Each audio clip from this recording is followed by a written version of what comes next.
Thank you, Didi. Welcome, everyone, to this very important, very timely emergency briefing. It will address two topics that are of signal importance and that require the most, urgent of attention from not just policymakers and the media and others in elites across the world, but from the people that have an awful lot riding on decisions that will be made or that are in the process of being carried out. The two topics are, first, the war now underway between Israel and Iran, a war that, properly understood, has been underway for over 46 years. A war that has entered a very dramatic and very violent phase in recent days, and that is, as we speak, evident in the possibility that this program will be interrupted for some of our featured presenters from Israel by the possibility of incoming missiles from Iran. The second topic has been in the news of late because there was, until very recently, a planned international conference that would try to advance the cause of a Palestinian state. That conference, sponsored by the UN, has now been postponed. The exact timing of when it will be rescheduled to be determined, but it is clearly the case that the idea of conjuring up a Palestinian state is on the minds of a number of leaders of important nations, and consequently, it is vitally important, especially against the backdrop of the first topic, that we understand what is actually afoot here and what is the most sensible approach to that idea of a state called Palestine. I am happy to be presenting only part of this program under the banner of the Victory Coalition. I am thrilled that we have a partner in doing so, the executive director, as Didi mentioned, of Israel365 Action.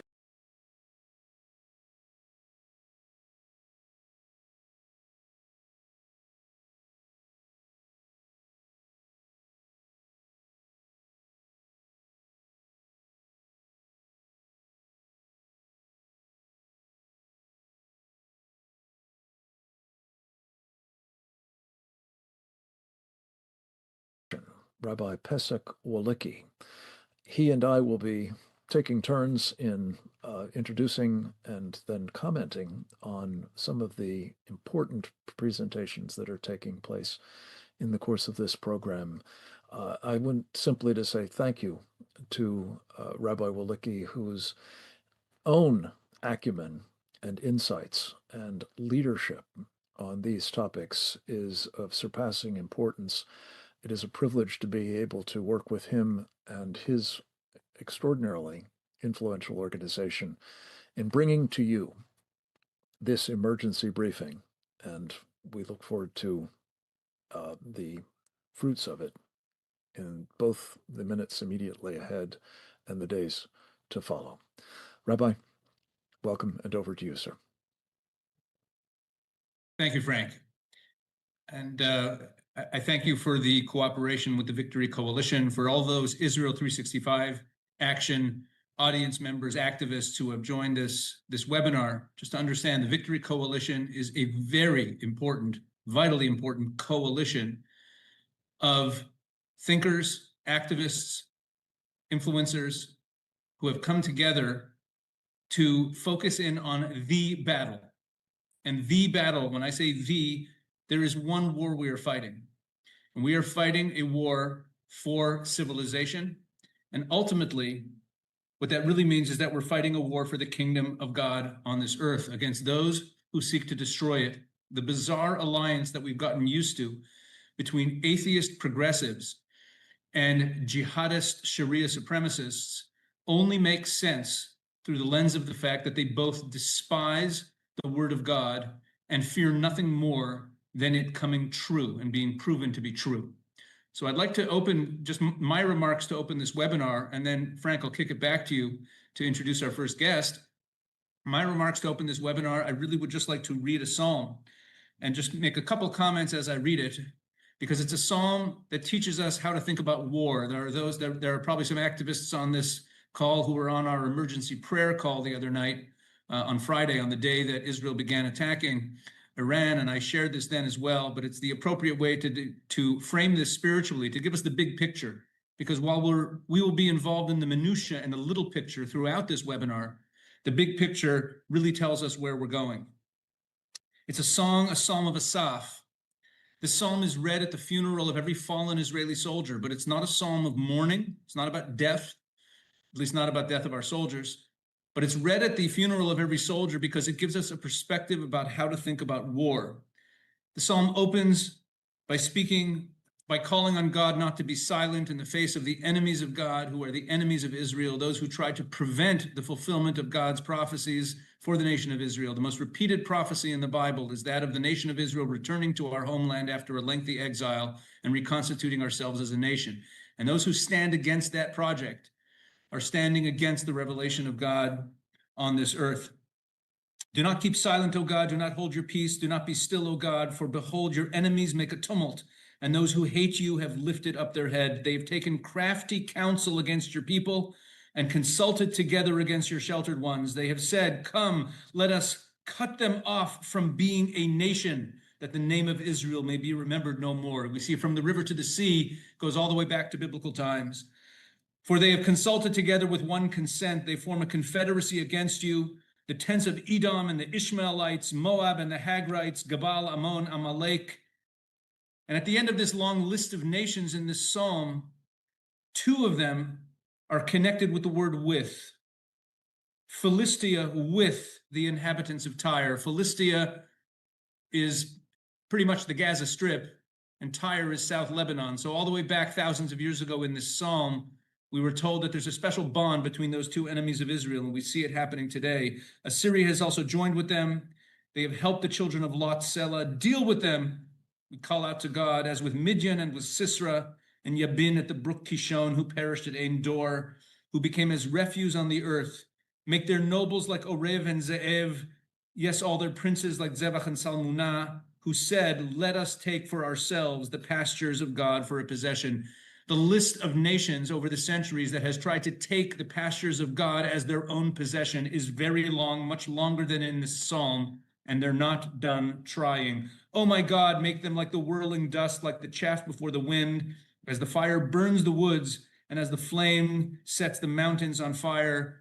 And I'll add in, as the fires burn the nuclear facilities of the evil Iranian regime, let that continue. So pursue them, God, with your tempest and frighten them with your storm. Fill their faces with shame that they may seek your name, O Lord.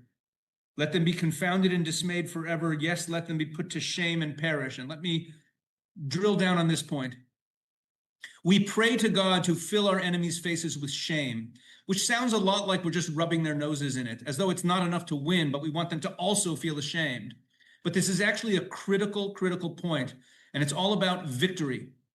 There's no destroying an evil ideology. We learned this with Nazi Germany and Imperial Japan. There's no destroying it without the enemy recognizing that they lost, without bringing them to their knees and bringing defeat upon them so that they feel shame, because shame means that they understand the error of their ways. Those Hamas murderers who filmed their atrocities on October 7th felt no shame, just the opposite. We want them to feel shame because we care about their souls. We want them to recognize the evil of their ways, because that truly, ultimately, is the purpose of war. As the psalm ends, that they may know that you, whose name alone is the Lord, are most high over all the earth. Ultimately, we're going to get into the political, geopolitical nitty-gritty right now. But let's remember what our true goal is. It's to bring defeat upon our enemies so that truth shall reign and God's kingdom shall rule the earth. That is victory. That's what the Victory Coalition is about. And that is why Israel365 Action, both taking a political advocacy approach, also is firmly rooted in biblical principles, biblical messaging, biblical faith, because that's what this is about. It's people who believe in the Bible defeating those who would seek to undo God's plan for the world. Back to you, Frank. Thank you, Rabbi. I so appreciate that spiritual grounding. This is a spiritual war we are facing, and it is one that has Judeo-Christian civilization squarely in its crosshairs. A man who has understood this deeply and been imbued throughout the course of his distinguished career in public service in the United States, originally as a naval intelligence officer and subsequently as a senior advisor to an undersecretary of state, a national security advisor, and a vice president of the United States to counsel them on Middle East policy. Now a senior analyst and director of the Mideast program at the Center for Security Policy is Dr. David Wormser. We have caught up with him as he has been trying to make his way to Israel, a trip that was interrupted by the outbreak of the current conflict. And we're very pleased that he's been able to make himself available to us from Rome. Dr. Wormser, thank you for joining us and for your perspective on the conflicts, both the physical, the spiritual, and the diplomatic, in which we find ourselves as elements of the free world. Over to you, sir. Sure. First of all, it is very difficult to follow up on what Rabbi Veliky just said. I mean, that was one of the most exceptional, I think, definitions of the spiritual dimension of this conflict that I've heard. So I commend that, as much as it pains me to compliment you for it. But at any rate, so where are we here? This war, June 12th, we had October 7th. Everybody remembers October 7th. And there was a very famous sentence in Israel, was that what was before October 7th will not be after October 7th. And then when people still get things wrong, you say, well, that's still October 6th thinking. Well, now we have a second date, which is June 12th, or in Israel, it was already June 13th. So what was before June 13th is not going to be what is after June 13th. A river has been crossed, the Rubicon has been crossed, and there's now a fundamental battle going on that cannot be made into a shortcut. It cannot be stopped and managed anymore.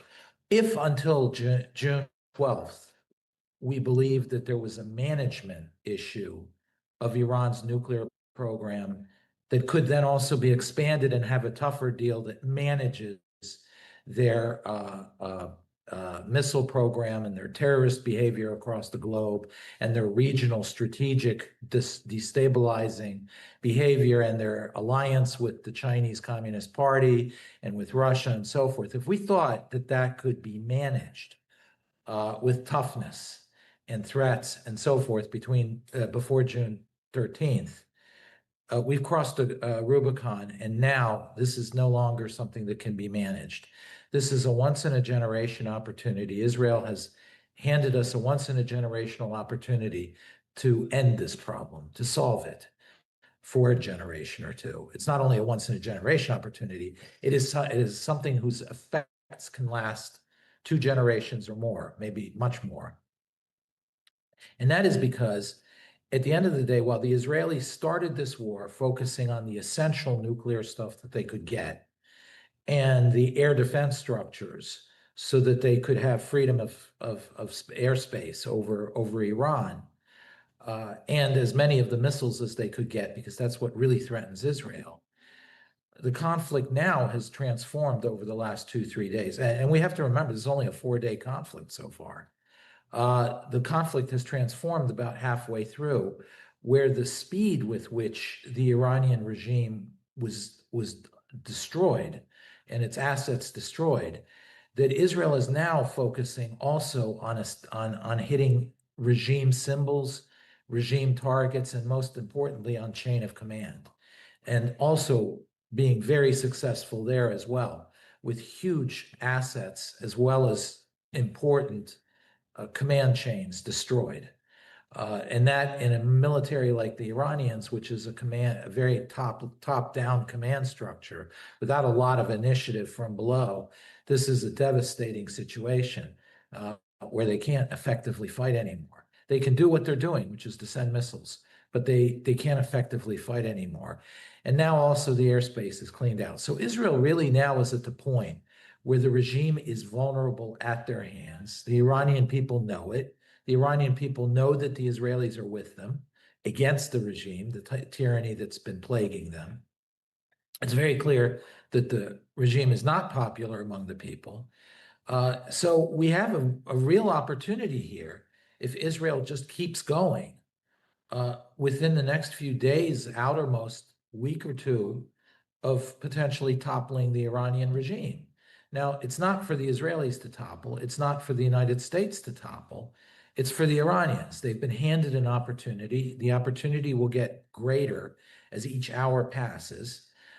So the Iranians really have a chance to take their country back.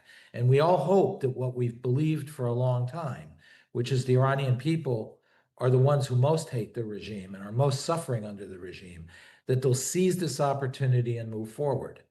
Now, there's a problem, though, that's emerged, which is this focus on a deal. This is the thinking from June 12th. Very much like the Gaza war, when emissary Witkoff went and negotiated the ceasefire, having limited staff, he relied on the previous administration to tell him and inform him of things. And unfortunately, while he had good intentions, the framework was a product of the previous administration's paradigms. Well, really, when we're dealing with Iran here, even if you're trying to get a tougher deal than JCPOA, the concept of negotiating a deal with Iran is a legacy of previous administrations that is a paradigm that died on June 12th. So I think we're trapped into that. And the problem is that there's also these voices on the conservative side, let alone on the other side, on the Democratic side, but even dangerously too many on the conservative side. We can name names. There are names like Tucker Carlson and so forth, who are trying to find any rationale for not supporting Israel, stopping this war, never starting this war. And the latest one is, well, if Iran is toppled, if the regime is toppled, it'll be chaos, and America will be dragged into nation build. And once we're in nation building, it's going to be a drain on America, another endless war, thousands killed, again, the thousands killed, and so on and so forth. This is a red herring. Iran is a very proud, old nation. It is a real culture. I don't want to be racist. I'm not racist. But Iran is a far more substantial country than Iraq ever was, or frankly, any Arab country ever was. Iran is an ancient culture. It is a very capable people, a highly educated people, and a very industrious people. They wouldn't have survived and succeeded under the thumb of this evil regime as much as they have without that. So the idea of Iran being in dire need of a neo-colonial presence to pick them up from the gutter after a war, I think the Iranians would want nothing more than their dignity back. Now, they may turn to us and they say, listen, we've got our country, we're going to manage, we're going to sort it out, but we're pretty badly wounded here. So if you can help us bring some technicians and experts on the oil sector, or perhaps on the energy sector or something like that, well, that's great. We would love to have some help. That's a whole different ballgame than occupying and nation building. So I think this whole idea that America will be dragged into a nation building exercise is a red herring, deliberately and disingenuously being forwarded to deter us from supporting Israel going all the way. And I think it's critical that Israel goes all the way because Iran is a major link. We saw it already with the war on Ukraine. I don't know where Russia would be right now without Iranian drones and missiles. The Chinese Communist Party has extended its Belt and Road straight through the Middle East. The linchpin of that is Turkey and Iran. Iran is critical. That's why it's right now trying to send some missiles to Iran. It wants to use Iran to bleed the West and to deny the West a clean victory and force it into a mess. And that's Iran. That's China's strategy. So Iran plays a critical role in this. Its survival plays a critical role in this. Whereas, so a victory over Iran that's decisive and complete, which can only come with the regime collapsing, I think at this point is the only productive answer to what Israel has started here. And what we see from Israel, this can be done without American troops on the ground. It can be done without American interest being really threatened. And it can be done without mass death anywhere in the region or in Israel. Even in Iran, the number of Iranians killed so far is very, very low. And frankly, what Israel's done without really damaging Iran's economic infrastructure. It is hitting the oil, that's true, and that's a big part. But grocery stores, distribution networks, fleets of trucks to carry food and so forth, that's all in place. That's all untouched. It's all there and intact. So Iran can pick itself up quite quick. So I think that we're on the precipice of an immense victory of generations. I think it's an imperative that we follow through and let Israel follow through and let the Iranian people speak and do their thing, which is essential. And then my final point, I don't want to take up too much time. My final point is all this talk of a deal, of coming to a deal with Iran, sabotages all that. And the reason for it is your average Iranian is looking at this and he's thinking, should I take to the street? Should I not take to the street? This is a brutal regime. If there's a deal, the first thing this regime will do when that deal takes effect and that ceasefire is implemented, it will slaughter its own people to bring back a sense of fear. And all the people know it. So they're hedging right now. They want to make sure that all this discussion of deals is nothing and that the Israelis are going to go all the way. The Israelis are making it clear they will go all the way. But unfortunately, the United States is a big voice here. And the more we keep talking about a deal, the more we're actually undermining what Israel's doing here. So I really think we need to just step back and just let this play out and just support what's going on and not try to bring it to a premature conclusion and signal to the Iranians that at the end of the day, we'll sell them out for a better JCPOA. Thanks. Well, thank you, Dr. Wormser. That, you know, the Iranian people of all Muslim nations, a lot of people don't realize this, have the lowest percentage of mosque attendance per capita. They're actually the least religiously observant, as it were, of all Muslim nations. And what you say also tracks well with the fact that the Iranian people, and we've seen this over and over again, including celebrities and athletes putting their neck out to be pro-Israel in public, they are a pro-Israel population. Just imagine, based on everything you're saying, you know, if we play it forward, if you look at a map and look at the landmass of Iran and where it's located and the size, and imagine a pro-Western educated society occupying that piece of territory, we're not talking about reshaping the Middle East. We're talking about reshaping the world, reshaping the global order, nothing less than that. And we're experiencing that as we speak today. So we'll continue to look to you, as we always do, for guidance to understand these things. I often tell people when I share proudly that I'm friendly with David Wormser, I say he's forgotten more about the Middle East than most people even know. So thank you so much for that. It's now my honor and pleasure to call on another dear friend of mine, and this is Major Elliot Chodoff. He's a reserve major in the IDF. He's the host of a very important podcast that he recently launched called Conflict Uncovered. You will get more inside information and sharp analysis, especially about the military aspects, but also the geostrategic aspects of what is going on in all of Israel's war by listening to Elliot's podcast. For decades, he was a lecturer at the University of Haifa International School, lecturing on Israeli history and society, the Arab-Israeli conflict, terrorism and responses, Arab-Israeli relations. His specific expertise is in many areas, but he's a phenomenal military strategist and is still very involved. You know, I don't know so many people, I'm not going to say your age, Elliot, but I don't know so many people Elliot's age who are still doing reserve duty, but that just speaks to how important Elliot is to the IDF. And he continues to play a very important role also for us, explaining a lot of what goes on here in Israel and the Middle East. And talking about Iran is right in your wheelhouse. So, Elliot, please take the stage.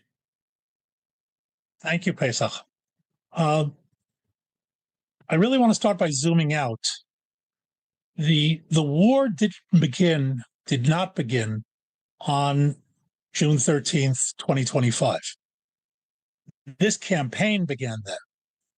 The war actually began when the Khomeini regime came to power and solidified its power in 1979, 1980, at which point it declared two great enemies of the regime. One was Israel, but more importantly was the United States of America.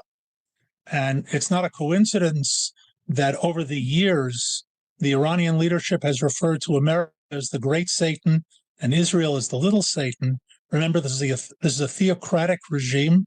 When they refer to Satan, they're not talking about big in geographical terms and little in geographical terms. America is the great Satan because it is the great evil in the world, and Israel is an extension of that. In addition, Khomeini personally and his regime are vicious Nazi-style anti-Semites. So those two toxic sort of ingredients bring us to where we are today. But I think it's important to mention along the way, this is a regime that already in its first year took the American embassy in Tehran with holding hostages, created an organization called Hezbollah, which blew up the U.S. embassy in Beirut twice, the U.S. Marine barracks in the 1980s. And I won't go through the long and horrific list of what Iran, its agents, and its proxies have done to both Israel and the United States, but simply to emphasize the point that this war did not start 4 days ago, it started decades ago. Along the way, with all of their threats, and when they chanted death to Israel and death to America, what they really mean is death to Israel and death to America, they have developed capabilities to put into practice what was essentially looked upon in the West as rhetoric, and that includes this massive ballistic missile system, which we've been taking out, and of course, a nuclear weapons program, which through the years there have been attempts to slow down, all of which have been unsuccessful. What brings us to June 13th is an interesting coincidence of events that start paradoxically on October 7th. Dr. Wormser talked about October 6th and before, different world. Those of us who've looked at the Iran threat over the years looked at it in a certain way, and especially from the Israeli perspective, keeping in mind that Hezbollah, as Iran's agent, by the way, not proxy, but agent, was a very, very severe second strike threat against Israel. In other words, if Israel struck Iran, it would also have to contend with hundreds of thousands of rockets from Hezbollah as well. And of course, others around, like Hamas, Islamic Jihad. In other words, Iran would be a difficult nut to crack, on top of which air defense systems and the like, making it virtually impossible for Israel to launch a concerted and continuous air campaign against Iran. And then October 7th came along, and I won't go, to a month by month, but just sort of a summary of results. Hamas is out of the picture. Hezbollah has been neutralized, at least for the time being. They're not finished yet, but for now, they're out of the picture. As a result, Syria collapsed, and we now have a no man's land from the Israeli perspective vis-a-vis Iran. And suddenly, all of this comes together to allowing Israel the ability to strike as it did on June 13th. Now, before I go into that, I just want to say one more thing, and that is, as Pesach mentioned, this is a subject that I've been dealing with for a couple of decades. And in lectures and courses, always being asked, when will Israel strike? Because it's always been my contention that Israel, when push comes to shove, Israel will never permit Iran to get a nuclear weapon capability. And my answer was always at the last possible moment. I don't know what the date will be, but Israel's not going to strike earlier than it has to, because going to war, in other words, launching a campaign of this type, carries with it risk and carries with it cost. And we know that. We would rather not do it, but we will do it if we have to. June 13th was that last possible moment. The possibility of a negotiated JCPOA 2.0, which would have left Iran with a military capability, with a nuclear capability, and let's be serious, and the International Atomic Energy Authority said it clearly, they cheat. I know many of us were shocked by that. I wasn't. It all basically came into place at that moment. Now, why Thursday night and not Friday night? My guess is that has more to do with immediate tactical issues that aren't all that relevant. But on that night, essentially, Israel, with years of preparation, launched a multi-level, complex strike against Iran. We know today that it included Mossad drones that were already based in Iran, that were being built in Iran, targeting leadership. And let me just say as an aside, because we've seen it with Hamas and Hezbollah as well, this is not targeted assassination in the classic sense of taking out a leader, as the United States did with Soleimani a number of years ago during Trump's first administration. That has an effect, but it doesn't have the devastating effect of taking out 50, 60, or 70% of the command echelon of a system in one swoop, basically paralyzing the system. You can replace an individual. It's very, very difficult to replace an entire echelon, and the Iranians are finding that now as well.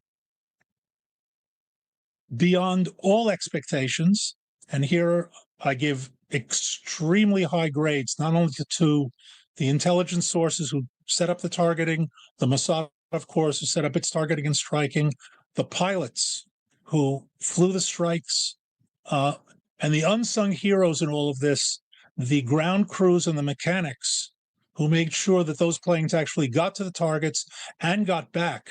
And anybody's familiar with long-range air campaigns, the fact that, as far as we know, and I say as far as we know because there may be unreported losses, but they're insignificant in terms of numbers, to have virtual 100% launch and return on a combat mission is a near miraculous credit to the mechanics and the ground crews who are keeping those planes flying.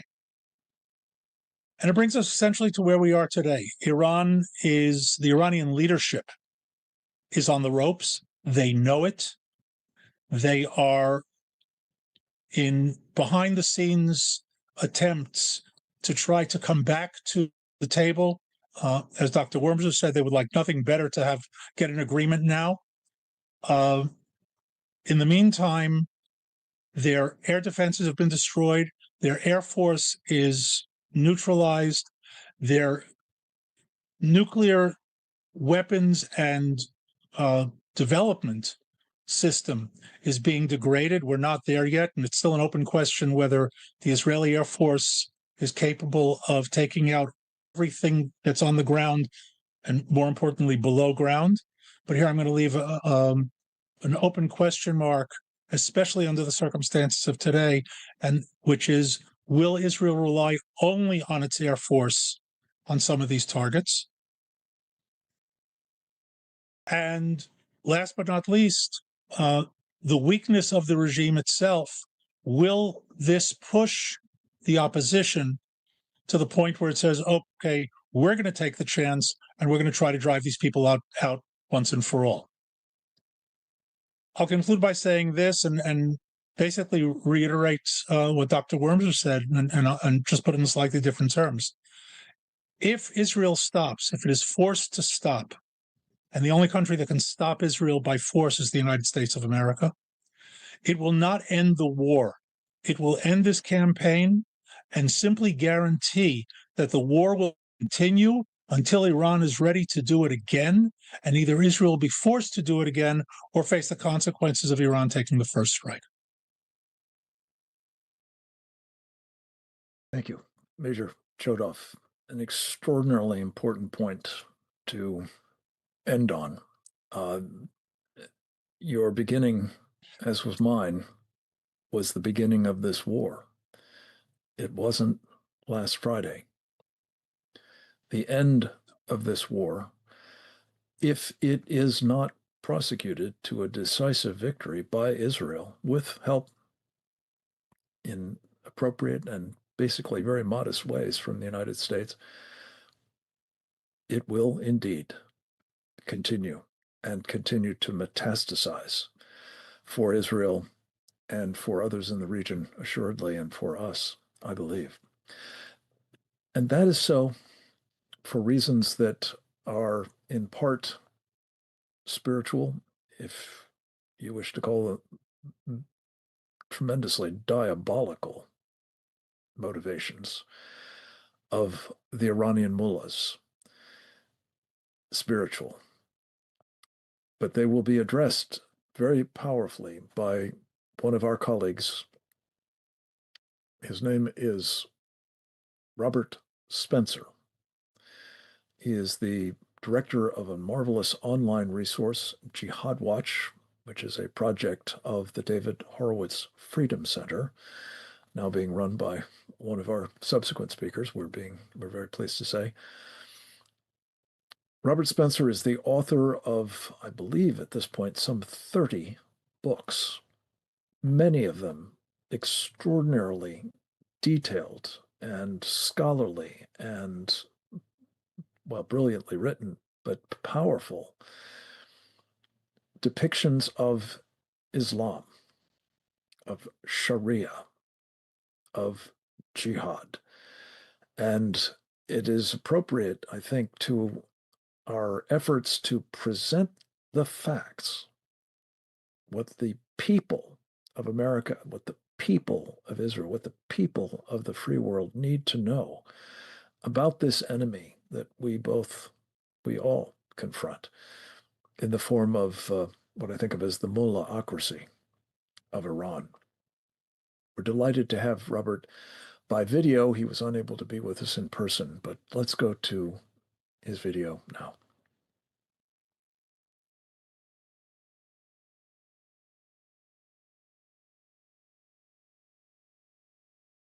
Sound?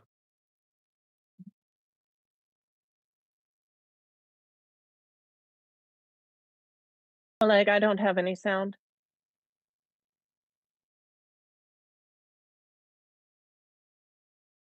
Stop share and make sure that the settings are correct.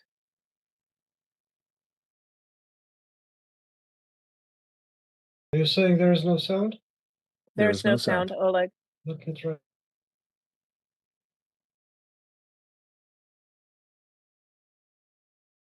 Is there a sound now? It's paused. Yeah, but was there a sound when I played it? No. No.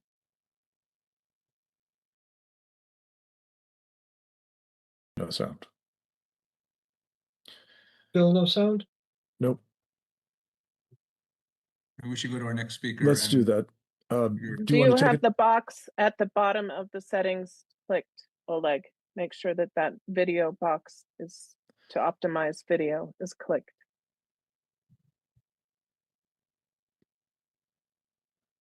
You might have to stop share to do that. I think we should go back to Rabbi Walicki and have him introduce our next speaker, and we will come back to Robert Spencer once the sound is correct. So maybe we'll go out of the original order. Maybe we'll go to Itamar now. Does that That work? would be fine. Sure. Okay. All right. Am I on stage? You Okay. are. You are All on. right, great. All right. Thank you, everyone. Sorry for the technical difficulties here. As Frank said in the opening of this webinar, we're looking not only at the major events that are happening vis-a-vis Iran and their importance, but also in the larger picture. As we've said, this is all really one war and everything is all interconnected. And the original plan for this webinar was actually to respond to this nefarious conference on Palestinian statehood. And then we had a whole debate internally. Do we just chuck the webinar? Do we do it only about Iran? And then we said, no, actually, this is all really one war. And on the issue of the what we call the two-state delusion in the title to this webinar, and what it really means when people in the West talk about a two-state solution, talk about a Palestinian state, largely they don't really know what this means. And a lot of that has to do with the deception and the lies of our enemies, but general issues of what we call information warfare that our side has unfortunately lost in the public sphere. But one of the great information warriors who has really been providing information for decades about the truth about the Palestinian Authority and on that whole issue, someone that I turn to for expertise and occasionally rip off his material, although I always attribute. But it's my honor to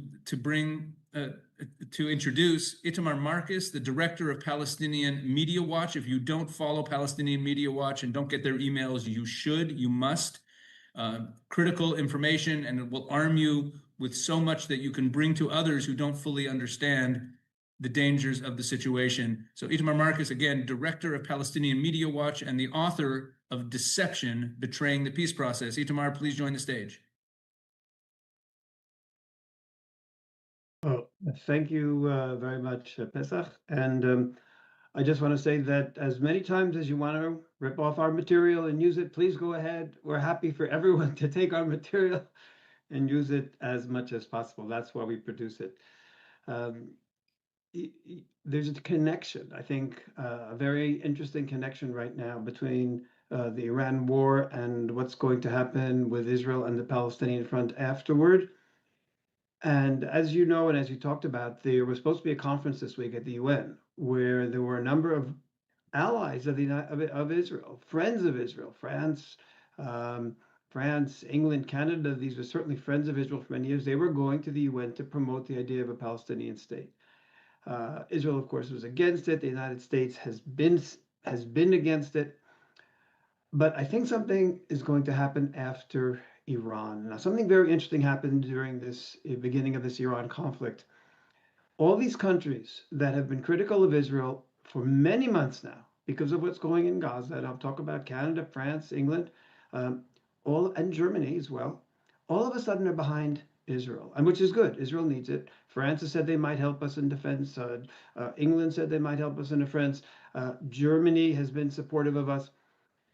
Let's jump ahead to the day after Iran. Please God, it should be a completely successful war, as good as that can be. Let's not even define it now. All of these countries that have been behind Israel now are going to be coming to Israel and say, okay, it's payback time. We helped you through this existential conflict. Now we want you to compromise with the Palestinians. In fact, they'll say, you know what? Your biggest enemy is gone. You can take a chance now for peace. Your biggest threats all around you are gone. All you have left now is one adversary, and just compromise and you'll have peace with the Palestinian Authority. And I think what Israel is going to have to come and say very clearly to the world, and we should have said this for the longest time, is that the Palestinian Authority is a terror entity. It's not a peace partner. It's not just a little bit of a problem. It's not just a problem that they pay salaries to terrorists. It's everything about the Palestinian Authority. And what I want to do is run very quickly through what I would call 10 categories of behavior of the Palestinian Authority, each one just a few seconds, that show without a doubt that this is a terrorist organization, or at worst, or at least a terrorist supporting entity. And this is and in fact, the conclusions I'll talk about at the end from that.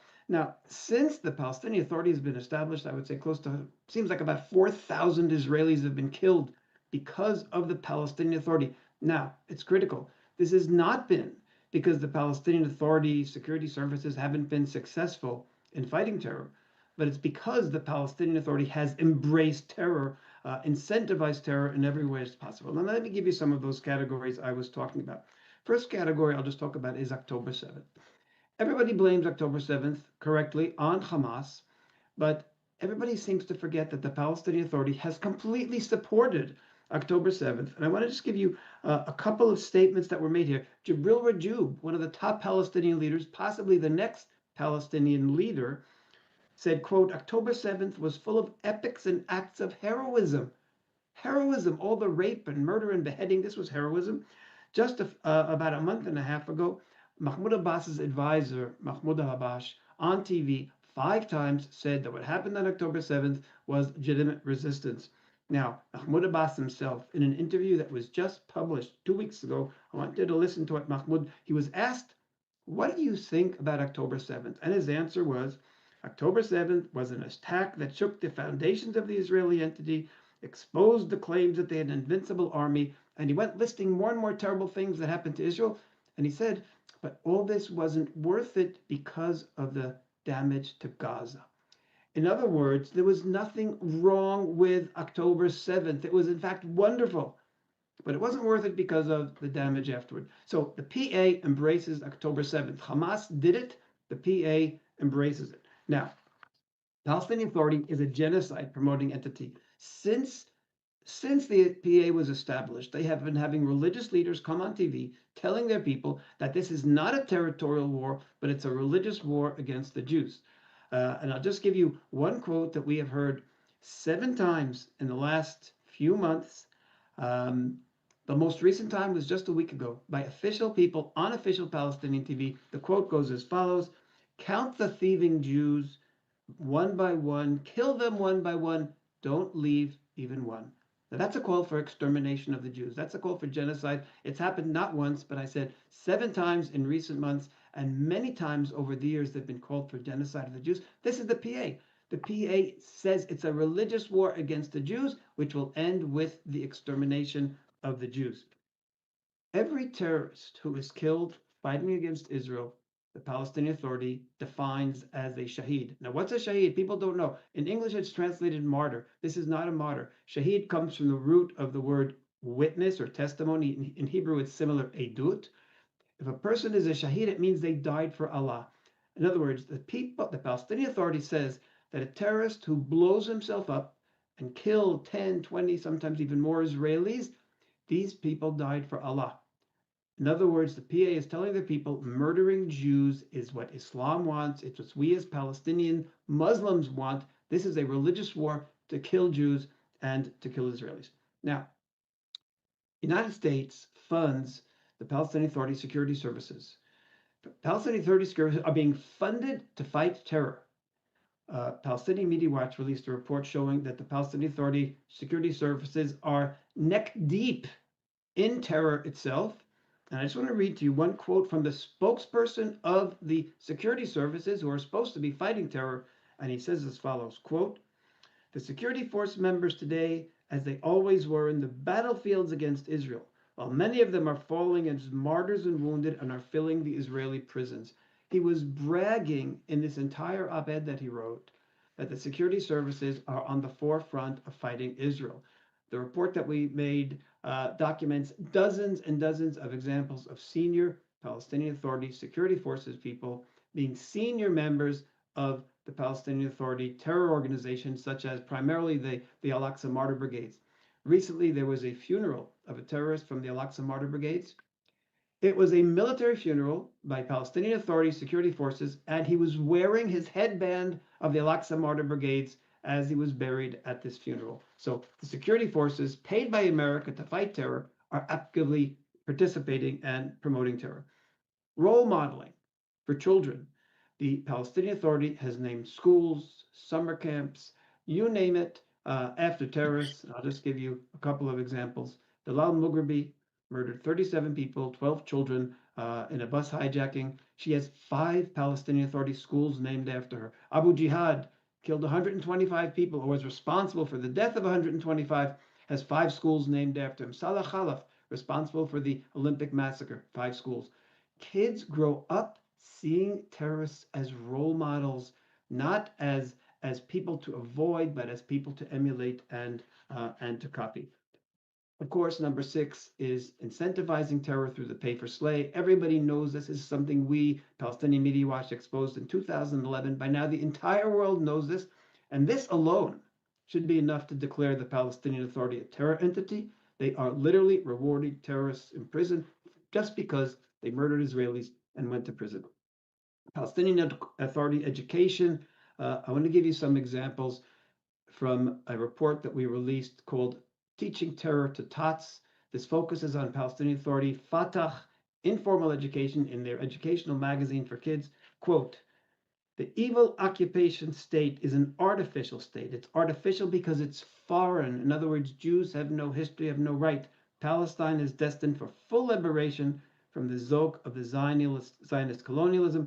Palestine will be liberated and purified from the occupation's defilement. Jews defile Palestine. Again, getting into the religious war. Our presence here defiles Palestine, according to them. Therefore, Israel is destined for destruction. This is children's education in the Palestinian Authority.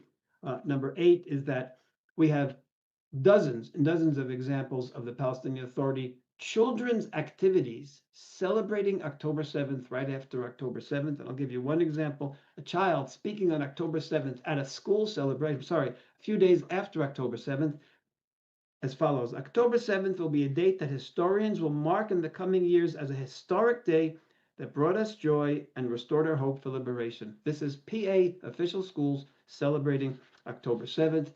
The Palestinian Authority media has regular programs glorifying terror. They interview terrorists' families every week. On the anniversary of the worst terror attacks, they always have events celebrating the worst terror attacks. It is absolutely turns terrorism into a fundamental thing. Now, finally, and number 10, and maybe this is the most important, it's not what the Palestinian Authority does, it's the result of what the Palestinian Authority has done. And I want to just read to you 4 polls which tell the whole story of why there cannot be a Palestinian Authority state and why the PA, not only the leadership, but the people, are part of a terror entity.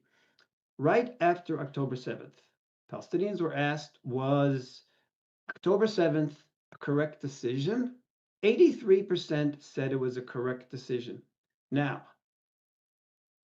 a month ago, Palestinians were asked that same question. Was October 7th a correct decision? And what is the answer just now? 59% still say it was a correct decision. Now, I'm talking about Palestinians not in Gaza, but in Judea and Samaria, West Bank. The Palestinians in the West Bank still today, 60% say, in spite of losing 55,000 people, according to their lies, but the lies that they believe, they think one day of slaughtering, murdering, raping, and beheading Jews made everything that happened the correct decision. And then one final poll question. They were just asked also a month ago, should Hamas disarm in the Gaza Strip in order to stop the Gaza war? And 85% of Judea and Samaria Palestinians said no, they don't want Hamas to disarm. In other words, Hamas rules the Palestinian population. Hamas wants the Palestinian population in Judea and Samaria wants the war to continue and Hamas to stay in power. So creating a Palestinian state, no matter who would be at the head of it, within one election would elect a terror entity just like Hamas, or Hamas by a different name. So Palestinian Authority already today is a terror entity. It should be designated a terror entity. And I think Israel would be very wise, before we come to that situation where all the world is pressing on us to accept a Palestinian state, We should go on the offensive, take all this material, which I have shown you here today, and I've supplied the Israeli Foreign Ministry and government with, and we should declare the Palestinian Authority a terror entity. Thank you very much, Itamar Marcus. A powerful presentation. Again, just the facts, ma'am, as to what would be the choice of these Western nations that are insisting that a Palestinian state must emerge from what has taken place since October 7th. Unmistakably a reward for the violence, and that would be the case even if it were not Hamas, but the Palestinian Authority, for the reasons that Itamar has amply documented. Do we have Robert Spencer available now? If so, when we speak about the conflict between Israel and the Islamic Republic of Iran, it's important to step back and ask why there's any conflict at all. In the first place, there is no actual reason why these two countries should be at odds with one another. They share no common border. They do not have competing territorial claims. They do not have economic interests that clash with one another. They don't have any of the elements that ordinarily lead to conflict between nations. So what is it that actually makes for the conflict between Israel and the Islamic Republic of Iran? It's all about Islamic jihad. The Islamic Republic hates Israel precisely because it is an Islamic Republic. If Iran were not an Islamic Republic, then it would have no quarrel with Israel. The proof of that is immediately in the fact that Israel and the Shah of Iran and the Kingdom of Iran, they had no conflict. In 1979, when the Ayatollah Khomeini toppled the Shah with the help of Jimmy Carter and established the Islamic Republic, that is the beginning of the antagonism between Israel and Iran. Not because Israel did anything, but because as an Islamic Republic, Iran was bound to follow the Quran. The Quran states in chapter 2, verse 191, very simply, drive them out from where they drove you out. Now, the Arab Higher Committee actually told the Arabs in Palestine to leave the area that was the new state of Israel in 1948. It is a historical myth that the Palestinian Arabs, they weren't actually yet Palestinians, that the Palestinians weren't invented until 1964, but that's another story. The Arabs in Israel were told to leave by the Arab Higher Committee because the neighboring Arab states were going to make war upon the new Jewish state and destroy it. And then the Arabs would be able to return to their home. In the meantime, they would be out of the line of fire. So that is not the impetus for Muslims to invoke today the phrase, drive them out from where they drove you out. The impetus for that comes from earlier, that the land that is now the state of Israel was ruled by the Ottoman Empire under Islamic law. And before that, the Abbasid Caliphate ruled the area under Islamic law. And consequently, the idea in Islamic theology is that because there is this imperative from Allah to drive out anyone who is occupying land that was once ruled by the Muslims, that this is an imperative that they have as a religious duty, that the Muslims must drive the Israelis out and reestablish Islamic law, for any land once ruled by Islamic law belongs by right to the Muslims forever. And that is the traditional understanding of the phrase, drive them out from where they drove you out, in Islamic theology. So even if one acknowledges that the Arabs were not driven out by the Israelis in 1948, this verse still applies. And you must understand, this is a verse of the Quran. The Quran, as the holy book of the Muslims, every word in it is considered to have been spoken by Allah. Consequently, this command is on par with the 10 Commandments for Jews and Christians. It's not negotiable. You can't sit down at a negotiating table with the President of the United States and the Mohammed bin Salman, the Crown Prince of Saudi Arabia, or anybody you want to name, and make an agreement that would cancel out this imperative. The agreement to establish a Palestinian state or to come to some accord with Israel might be an intermediate step toward destroying Israel altogether. But the Islamic imperative remains to ultimately destroy Israel completely. If Israel were the size of a postage stamp, the Muslims would still have an obligation before the supreme creator of the universe to drive out any Israelis from that tiny land and destroy it completely. And so the Islamic Republic of Iran, as an Islamic republic, views the imperative to destroy Israel as a divine responsibility, a command they have from their God. As a result, they have this antagonism toward Israel. Otherwise, there would be no reason for these two countries to be at odds.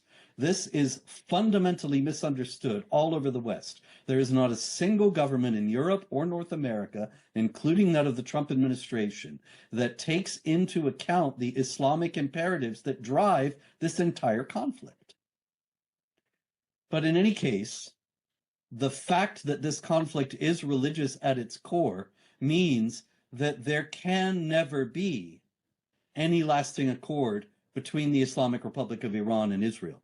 If the Islamic Republic were to fall, which we should all be hoping for and praying for at this moment, then there could be an accord between a restored kingdom, the Shah, if the Shah's son takes over, as he has stated his willingness to do, if a constitutional republic is established, then there could be peace with Israel. But as it is, no. And so, when Trump is speaking about making a deal with the Iranians, we can only hope that he is either playing chess, as seems to be the case, actually, in light of the fact that the Iranians were caught flat-footed by the Israeli attack, and they seemed to have been fooled by news stories stating that there had been a rift between Trump and Netanyahu in regard to the advisability of striking Iran. But if the Trump administration is actually genuinely thinking that they can come to some accord with Iran, then they have not taken sufficient account of the importance of Islamic theology in the thinking of the Islamic Republic and of the central place of taqiyya in Shiite Islamic theology. Taqiyya is deception of the unbelievers, and it is Sunni as well as Shiite. However, taqiyya as a theological concept in Islam was devised by Shiites because they kept on being persecuted by Sunnis, and so they elaborated a very complex and detailed doctrine of deception that allowed them to pretend to be Sunnis when under pressure from Sunnis, or as the Sunni theologian Sayyid Abu Allah Maududi says, that they can pretend to be on the side of their enemies when under various kinds of pressure. And so the Islamic Republic of Iran, as a Shiite theocracy, takes taqiyya quite seriously. Jafar as-Siddiqui, the 6th Imam of the 12 Imams of the Shia, actually said that if you're not practicing taqiyya, you're not a Muslim. And taqiyya is central to one's Islamic commitment. It's that important. And so then we look at the Islamic Republic and they say that they're willing to talk to Trump and come to some kind of an accord. It should always be in the forefront of the negotiators' minds, Witkoff or whomever. It should be in the forefront of their minds. These people are lying to us. It's not a matter of being uncharitable toward them or being Islamophobic or racist or any of that nonsense. It's simply taking into account their own stated theology as a Shiite Islamic Republic. And so, as the situation continues to unfold between Iran and Israel, at this point, the biggest mistake that the Trump administration could possibly make would be to rein in Israel and to try to compel it to come to the negotiating table and work out some accord with Iran. Any such accord would only be pursued by the Iranians in order to further their own interests, which involve destroying Israel utterly as soon as they possibly can. This is a state that has repeatedly vowed that Israel will not last the next 25 years, has repeatedly had its leaders screaming death to Israel and death to America. This is not, in other words, a regime that's going to operate in good faith in a manner that we can trust. So at this point, the best thing that the Trump administration can and should do is let Israel finish the job. And if we see total success in this regard, the Islamic Republic itself will fall. Its own people hate it. They have turned away not just from the Islamic Republic, but from Islam itself in large numbers. A survey a couple years ago showed that only 40% of Muslims today only 40% of Iranians today can even consider themselves to be Muslims. So the Israeli offensive is a tremendous opportunity for those people. The people of Iran deserve better than the Islamic Republic. Now is their chance to topple the Islamic Republic. The attacks from Israel could help bring that about. There is no possible justification for stopping them at this point. Thank you. Thank you. Thank you to Robert Spencer in absentia in his video. And we have another important speaker who sent in a video. And this video was done before Israel attacked. And this webinar is really all about gaining a broader perspective. And Robert Spencer there is giving us the broader perspective on the Islamic theology that informs what we're seeing politically in negotiations and whatnot.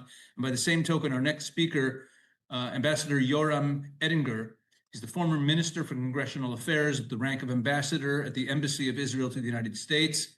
And that was many years ago. He's the editor of the Edinger Report and really is one of the elder statesmen and greatest experts on Israel and its enemies. And I advise everyone to go to the Edinger Report, go to that website. He is constantly putting out information that is so critical to understanding the threats to the state of Israel.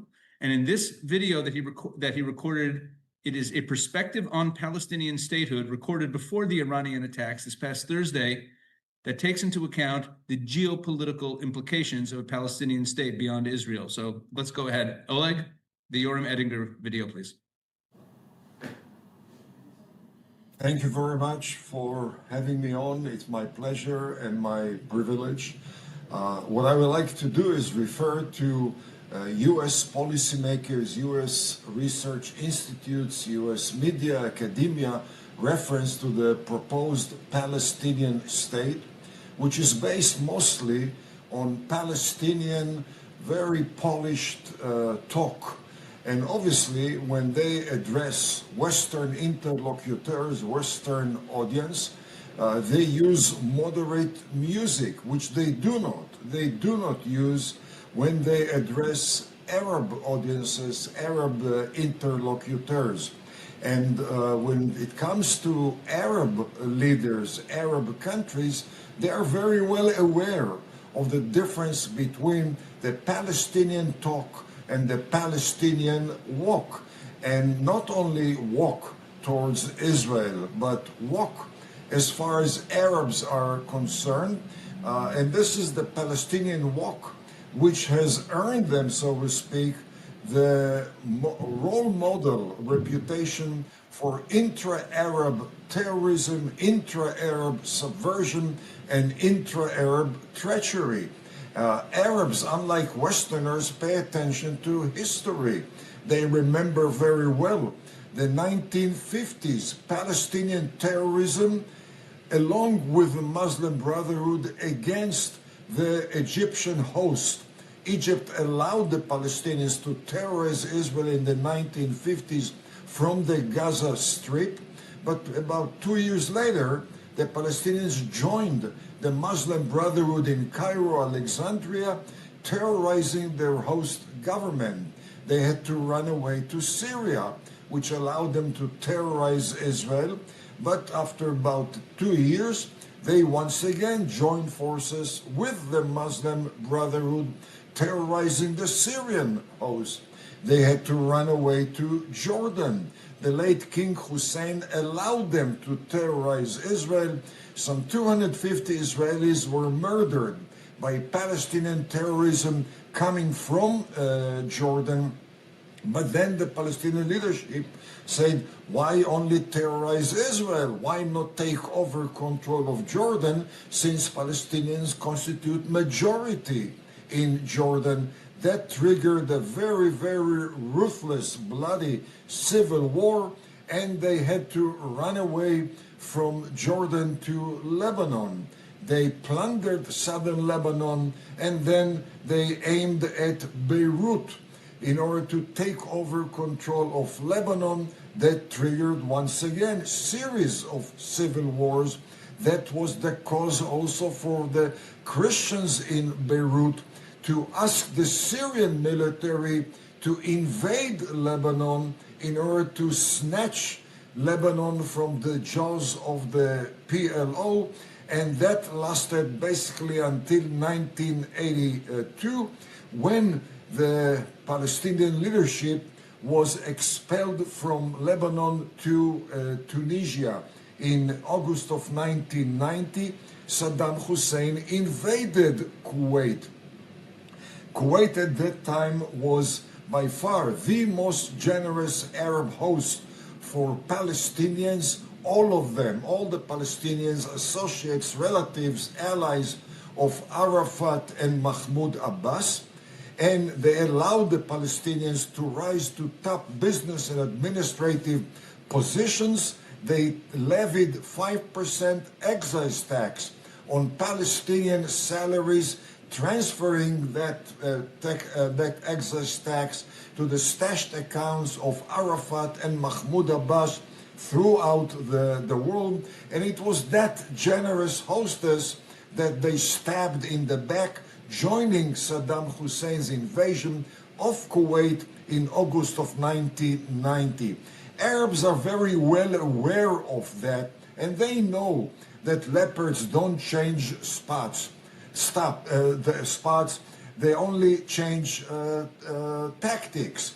And the Arabs are also aware that systematically the Palestinian leadership aligned itself with anti-American, anti-Western radical forces in the world. Nazi Germany, then the Soviet bloc, then Ayatollah Khomeini.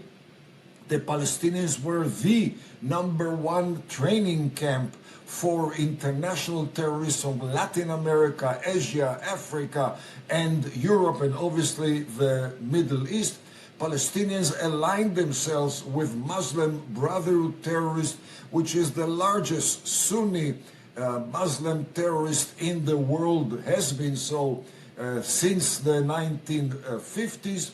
We're talking about Palestinian leadership aligning itself with North Korea, with Cuba, with Venezuela, with obviously Russia and China. And the conclusion by Arab leaders is that while they shower Palestinians with embracing talk, they have refrained from 1948 until today from any tangible move to produce a Palestinian state, because they are very well aware that the track record of the Palestinians, irrespective of their rhetoric, guarantees that a Palestinian state would add fuel, not water, to the Middle East fire.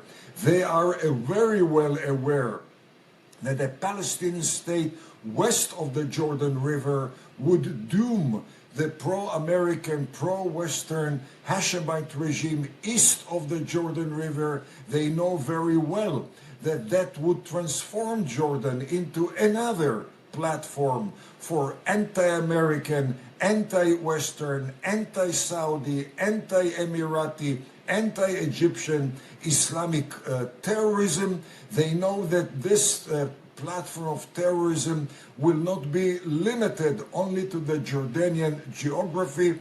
It will spill over to Sinai, first of all, and from Sinai into Egypt, namely, once again, Palestinian Muslim Brotherhood collaboration, this time against the pro-American Sisi regime in Egypt. They know that terrorist state in Jordan would mean domino scenario, ripple effect southward into the Arabian Peninsula, and that would threaten very, very much the survival of every single pro-American Arab oil-producing regime in the Persian Gulf area. And mind you, this is the area with 48% of global oil reserves.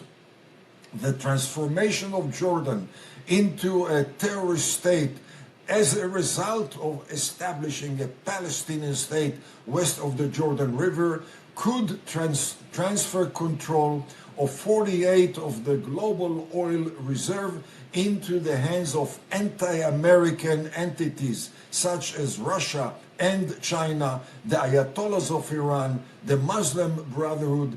That would have a very painful impact on American economy, on Western economy, and certainly once the Arabian Peninsula is transformed from an pro-American area into an anti-American, anti-Western area, this could be a deadly setback to trade between Asia and Europe.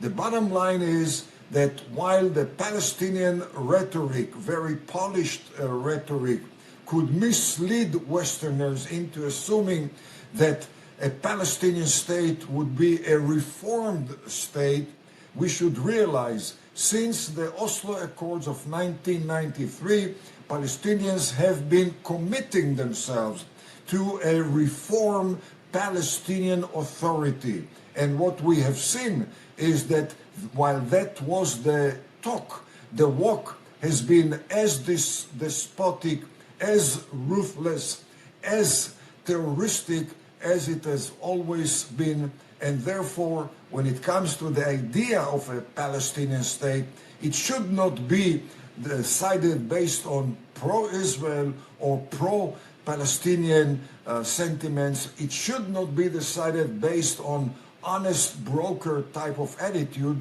It should be decided from the point of view of, is it undermining American interest or is it advancing American interest? Observation of the Palestinian reality of the last 70 to 80 years leaves no doubt that a Palestinian state would severely undermine American interest.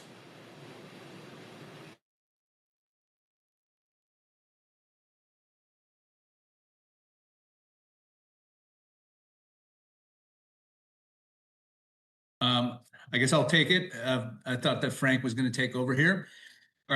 So I just want to mention that member of Knesset, Ohad Tal, is not going to make it. He was on the original program. He sits on the Foreign Affairs and Defense Committee in the Knesset, and they have been meeting pretty much around the clock. And I've been in touch with his office, and he sends his best regards, but he's not going to make it. Frank, I'll kick it over to you. Thank you, Pesach. I wanted to say thank you to Jorn Medinger as well. Very important further amplification of the underlying realities here, ladies and gentlemen. These are conditions that govern whether we like it or not, whether we want it to be different or not. And as long as they do, policies that ignore them, policies that flout them, are doomed to fail. We're going to have another very important contributor from the David Horowitz Freedom Center, in fact, the successor to the man whose name is proudly displayed by that organization. His name is Daniel Greenfield. He is, I believe, a polymath, an extraordinarily brilliant public intellectual, author, and leader in this particular space. We are proud to have him as one of our very, very important contributors to the Victory Coalition. He is the author most recently of Domestic Enemies, the Founding Fathers' Fight Against the Left. And we are delighted that he has been able to join us to talk a bit about these two aspects of the war in which we, here in the United States, as well as Israel, find ourselves. Daniel, over to you. Thank you for joining us. Thank you very much. Thank you, Frank. Thank you, Rabbi Wawiki, and thank you to anybody who is participating in this and listening to it. So Ambassador Ettinger mentioned domino theory. In the past, domino theory has been working against Israel. Lately, Israel has been making domino theory work for it. The dominoes have been toppling. At this point, the only ones still standing with Iran are the Houthis in Yemen. We'll see for how long. Hezbollah has basically announced, sorry, guys, we don't really feel like joining it right now. We broke our ankle. We're not right up to it. Kataib Hezbollah, which is the jihadist militias, Shia jihadist militias in Iraq, came out and said basically that they're confident that Iran can take care of themselves. The various statements of support coming in to Iran are basically very muted. The statement from Pakistan was basically something along the lines of, well, we would be happy to help, assuming that there's any escalation and Iran can't handle it. So they're giving these kinds of backhanded compliments to Iran, while at the same time disguising the fact that they are not interested in getting involved. And Iran's whole plan had been to build this big regional coalition, to use that coalition to crush Israel and push out the United States. Right now, that coalition looks to be in pretty poor shape. The Houthis are overcompensating, they're overdoing their part of it, but everybody else right now is staying very, very quiet, and they're very worried about having any activity in Iraq because that might set off the United States. In the past, they've used Iraqi militias to target American interests, American soldiers. At this point, they are very, very cautious about providing any pretext for the United States to actually go ahead and get involved. So right now, Iran is looking pretty isolated. The dominoes have been toppling the other way. And what Israel did is especially extraordinary because the United States, after 9/11, for all our big talk, we never actually confronted the sponsors, the forces behind al-Qaeda.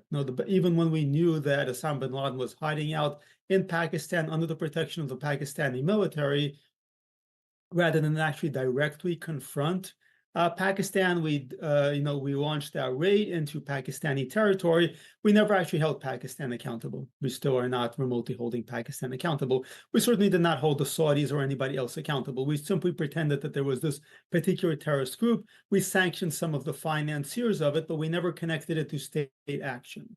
And for a long time, Israel has been dealing with terrorism by not connecting it to state action, by treating it simply as this local phenomenon, which enabled a propaganda campaign that portrayed terrorism by Hamas, by Islamic Jihad, for that matter, by the Palestinian Authority, as just being this local response to Israel. Israel is Goliath, the terrorists are David. And that fundamentally inverted the whole picture, which was actually the one that we knew all along, which is that 7, 8 more Arab governments, Arab states were attacking Israel from the very beginning and trying to destroy it.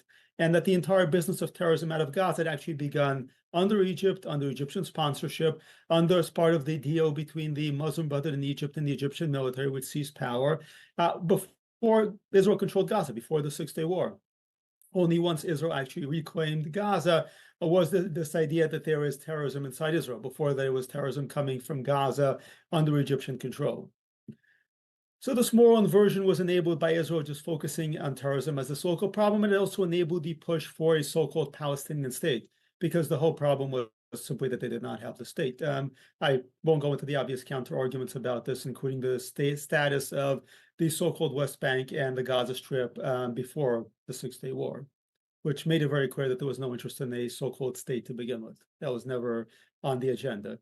But the more Israel just dealt with the terrorism locally, the more it was successfully distracted, diverted, and tied down. And this was certainly what Iran was hoping for. October 7th was in large part motivated by this idea that Israel would be involved in a catastrophic war, whatever happened. Israel would be tied down fighting Hamas, fighting Hezbollah. Iran would have a clear path to developing its nuclear weapons program. And in the last week or so, Iran and the rest of the world discovered that Israel actually can walk and chew gum at the same time, that it is actually capable of fighting Hamas in Gaza, while at the same time also dealing with the larger threat, which is coming out of Iran. And Iran had been built up as this massive, terrifying threat, one that Israel could not even contemplate fighting, much like Hezbollah. We were told about the number of rockets that Hezbollah has.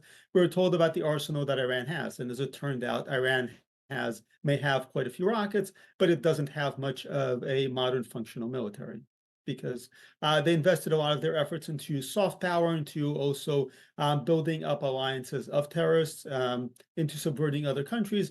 But when they came to their own military, there was not much there. Now, this is important because it was really a part of an argument that was being waged during the Cold War. We were told that the Russians, the Soviet Union, was so absolutely terrifying that all we could hope to do was occasionally fight some of their proxies, which we did to varying effects in Korea, and obviously to disastrous degree in Vietnam and elsewhere. We had to just be very, very, very careful because the idea of contemplating an actual direct conflict was unthinkable. There were nuclear weapons at stake and all that. And this was demolished not only the image of Iran as this regional superpower, nobody's taking Iran seriously anymore, whatever the outcome of the Israeli attack. The countries that were in the past might have been intimidated by Iran no longer are. But also we've demolished this idea that had been crippling the United States of America.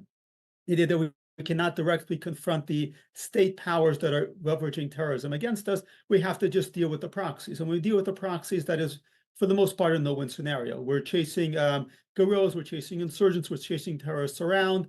They pop in, they pop back, a few $1 million gets transferred, they bring in a few more people in a backward and relatively poor society. And we have to leverage all our assets, all our capabilities just to deal with that. And we saw how badly that worked out in Iraq and Afghanistan. We saw how badly that worked out with Yemen. It's really not a viable scenario. And we have not found any kind of solution in over 70 years of dealing with this. Israel, however, has found a solution, and it's a transformative solution. It's a solution based on courage. Obviously, there are brilliant tactics and strategies at work here, but Israel basically cut the Gordian knot. Back in the day, there was a legend of Alexander the Great. He comes to this particular community, country, where they have this Gordian knot, and you have to be able to untangle this incredibly fiendishly complex knot to be able to earn the right to be the monarch. And Alexander simply takes out his sword and cuts it. And that's what Israel did with Iran. They took out the sword and they cut the Gordian knot. And this whole complicated mix, can Israel deal with Hamas? Can Israel deal with Iran? How can we possibly resist international pressure? Well, what Israel actually went ahead and did was it struck to the heart of the problem. And right now we see actually a change of behavior from a lot of the international community, the same countries that were very urgently saying that Israel needed to make a solution. They were going to preemptively recognize a Palestinian state. Macron in France was aggressively pushing for this establishment. Suddenly they're now actually quieting down a bit because for the moment, Israel is actually doing something significant. When Israel is fighting terrorists locally, then they feel very free to go ahead and call for a terrorist state because they want to pacify their own Muslim populations. They're subjected to their own leftist agendas. But when Israel actually does something that affects them significantly and meaningfully, which is what Israel has actually been doing in Iran, suddenly there's a reevaluation. Suddenly there's a sense that Israel is actually a major player on the world stage and that other countries should actually be thinking about what they can do in their arrangements with it, including winning it over. So when Israel actually exercises its power, when actually Israel plays a role on the world stage rather than getting bogged down fighting terrorism, when Israel cuts the Gordian knot, when it bypasses all the terrorist proxy armies that are around it, then Israel suddenly is actually a player on the world stage. And a lot of the international pressure that people in Israel, pro-Israel supporters in the United States are worried about, a lot of that dissipates because the pressure is leveraged against countries that seem to be losing, that seem to be tied down, that seem not to have answers. When Israel actually strikes back, when it actually makes a difference, whether against Hezbollah, whether against Iran, then suddenly there's a geopolitical reevaluation. Israel now suddenly has a new and important role to play on the world stage. And that's what Israel demonstrated. In the past, there's been the sense that Israel needs to minimize its capabilities. It pursues purity of arms. It ties its hands behind its back. It does everything possible to avoid international criticism. With Iran, Israel has gone the other way. It's actually been forthright. It's actually been aggressive, and it has actually paid off. There's actually less criticism now, less hostility toward Israel now on the international diplomatic stage since Israel launched the campaign against Iran. And there's a lesson to be learned in that. The lesson is cut the Gordian knot. Thank you. Thank you, Daniel. Superb as ever, and brief, which was doubly appreciated as we are running quite long on time. We have one final presenter. His name is Ken Abramowitz. We have saved, in a way, the best for last, because one of the things that I've come to admire tremendously about this man who has made his name as a wildly successful hedge fund investor in the healthcare industry, but who has dedicated about half of his professional time of late to advancing the national security interests of the United States, is that he has not only conceived of, but articulated very clearly the character of the conflict that we find ourselves in now. This is the context in which this particular war, the war against Iran, is taking place. And for that matter, the war against others that I call Sharia supremacists. And we wanted Ken to wrap up in his inimitable way. Frank, Minister Ohad Tal has joined us. Splendid. Hold the thought on Ken. We will be right back. Pesach, would you please introduce our distinguished guest, a member of the Knesset? I know that we're very grateful for member of Knesset Ohad Tal, who's been in and out of meetings. Member of Knesset Tal sits on the Foreign Affairs and Defense Committee in the Knesset, which, as you could imagine, is a very, very busy place to be right now. And he's a dear friend and one of the clearest thinkers in the Knesset. And I know a lot of people in the Knesset, and he's a clear communicator of what is true and what is right for Israel. So I know that it's been very busy. Once again, we're very grateful, but bringing greetings from the Knesset. Thank you, member of Knesset Tal. The floor is yours. Okay, shalom everyone, and thank you so much for having me. I don't want to ruin your schedule, and I know that you were behind the schedule, so I don't want to take much of your time. I would just say, and I'm sorry I'm in delay and I couldn't join you on time actually, so I couldn't hear everything that has been said, and it's because I've been in a security briefing, and I really apologize for that. But I can only say that Israel is now fighting a war which is not just for our sake. You understand that. I don't have to explain that to you. But Iran had three pillars, I would say, in their plan to destroy Israel. One of them was naturally the missiles. The second was building the infrastructure of the 6 armies around Israel. And the third was, of course, the nuclear plan. What we're trying to do now in this operation, in this war, in this campaign, is to take down the 3 pillars. We've basically started already in the last 20 months to destroy the 6 armies, which in the Iranian view, they thought that that would be impossible. I mean, just think about it, that we are now attacking in Tehran, and Hezbollah, once Iran's most praised attack dog, cannot do a thing. Or, you know what, I don't know if they cannot, but for sure they are not willing to do anything because they are afraid, because they've lost most of their capabilities, and they're not willing to jeopardize what they still have in order to protect Iran. And their whole purpose of their existence was for that day, and yet the day has come and they're not operating. So that's a remarkable thing that has already changed the Middle East. But we have all the intentions to take down the second and the third pillars of the Iranian regime, and hopefully the result will be at the end taking down the regime. Because if we really want, the only way to really end the nuclear plan of Iran is by taking down the regime. Everything else we all understand will only be delaying or postponing the execution of their plan for the coming years. So I think, again, of course, it's not officially in the war plans of Israel. It's not part of the official war plans to take down the regime, but we definitely do hope that the reality would be that the Iranian people will take this historic opportunity and will throw the Ayatollahs away from power. I can say a lot of things because there's so much things we can say about the war and the different aspects of what is actually happening and the challenges that we are facing and what our goals are. But again, I don't want to take much of your time.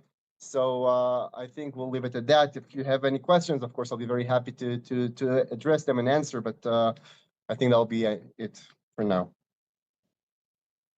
May I just suggest, Pesach, maybe you might put a question to Sure. the member. Yeah. Shalom, Frank. It's good to see you. It's good to see you, sir. Thank you so much for joining us, and appreciate you doing so under difficult circumstances. Member of Knesset Tal, if you could just make us smart, looking ahead, everyone's wondering, what's the plan here? How long is this going to go on? Is this a weeks-long campaign, a months-long campaign? Are we trying to topple the regime? Could you just set the record straight about what is the plan here? And also, one very important question. There are mixed messages about whether Israel is requesting American involvement. Can you clear up what the current state of affairs is on this? You're asking all the right questions, which unfortunately I cannot give you the full answer. There's a reason why we are keeping it vague. Also about how long the campaign should be, and also about what we expect from America. It's very important to keep these things a little bit vague. And I can only say about the following. We had 5 goals set for this campaign. The first was to damage Iran's nuclear plan. That was the first. The second was to damage their missiles plan. The third was to damage their plan to destroy Israel. The fourth was to create the conditions to eliminate Iran's nuclear plan, and that's a different than the first. The fifth is to minimize the civilian casualties in Israel. So these are the 5 goals that we set to ourselves for this campaign. Now, obviously, if we will do it by ourselves, we will manage to accomplish all the above up to a certain level. And if America will join and will be part of that, of what I think can be historic success, that will change history forever, that will change the Middle East, it will change the entire world forever, that will be up to America to decide. We cannot make that decision for the president, we cannot make that decision for America, but for sure, it will help us promote and achieve these goals in a much broader and deeper way. So we're very hopeful that it will happen, but even if it will not, we took the decision to launch this attack on Iran, this preemptive attack, knowing that there's a big chance that we will have to do it all by ourselves. So, of course, we have the support and the backing of America. We have now the ammunition, which we didn't have under the Biden administration, naturally, so that's a big change. But that's only backing Israel. It's not joining forces with Israel. And we're still willing, and we will accomplish our mission, even if it will only be us doing it by ourselves. But we definitely hope, and by the way, also you asked about the time frame. If America will join, that definitely will allow us to achieve our goals, which in a much shorter time. So that can definitely help also in that regard. But I'm sorry, I know that I'm not saying much because I want to be very careful with everything I'm saying. Understood. I know that a lot of people saying a lot of things around this war, but it's not the same when a minister in the government or a member of the Security and Foreign Affairs Committee saying things. It's also it's much different because at the end of the day, we are sitting around the tables where decisions are being made, and when we are saying things that are beyond just giving our thoughts and ideas, but we're saying things that can have a lot of implications about the next moves and about the approach of America towards this campaign. So I don't want to risk, everything is so sensitive and so delicate. So unfortunately, I cannot say much about what you just asked me. Understood, Member of Knesset Tal. We're grateful for what we can get, and we're grateful for your time. Thank you so much, and Godspeed in your sacred work. Thank you so much. Thank you so much. Amen. Let me just complete my introduction to Ken Abramowitz. Ken has several important organizations that he supports in his half of the time that he spends on the national security portfolio. SaveTheWest.com is a wonderful online resource that I commend to you all. And his Citizens for National Security, an organization based in his home state of Florida, is a very important contributor to the fight, one of our partners in much of the work that we do at the Victory Coalition and our Institute for the American Future. Ken Abramowitz, thank you for your patience. Thank you for being willing to bat cleanup and for doing so succinctly in your inimitable way. Okay, great. Thanks, Frank. It's wonderful to be here, and I'm going to try to summarize what everyone said with some thoughts of my own in certainly less than 5 minutes. Number one, I regard where we are today as World War III, and I regard the beginning of World War III. There's many different dates, but the beginning is October 7th of 2023, when Israel was attacked by the Hamas massacre. The day later, the Hezbollah attack, all under the watchful eyes of Iran, and who were under the watchful eyes of China and Russia. So I call that a world war. Now, if you want to go further back in the history, you could say World War III began 1400 years ago when Muhammad and his followers made the decision to leave what we now call Saudi Arabia and take over the world. And they proceeded to take over roughly 55, mostly Christian countries. And the Christians have been losing for 1400 years with a few exceptions. And the Jews have been losing for 1400 years with a few exceptions. And so you could say World War III is actually World War I. And it's a never-ending war because the Christians and Jews refused to defeat the Muslims. So we came to the stage where we had two elephants in the room, Iran representing the Shiites and Qatar represent the Sunnis. And these two elephants in the Middle East were trying to take over all the Middle East, then take over the world, and then convert everybody to Islam or kill them. So I call them both Islamo-Nazi death cults. And then all of a sudden, they overplayed their hands. And the Israelis were so outraged at the genocide of October 3, which, by the way, would have led to the death of everybody in Israel if it hadn't been stopped, that Israel's now finally on a war path. By the way, October 7th was also a war against America, but Americans don't know that. So, but Israel knows it.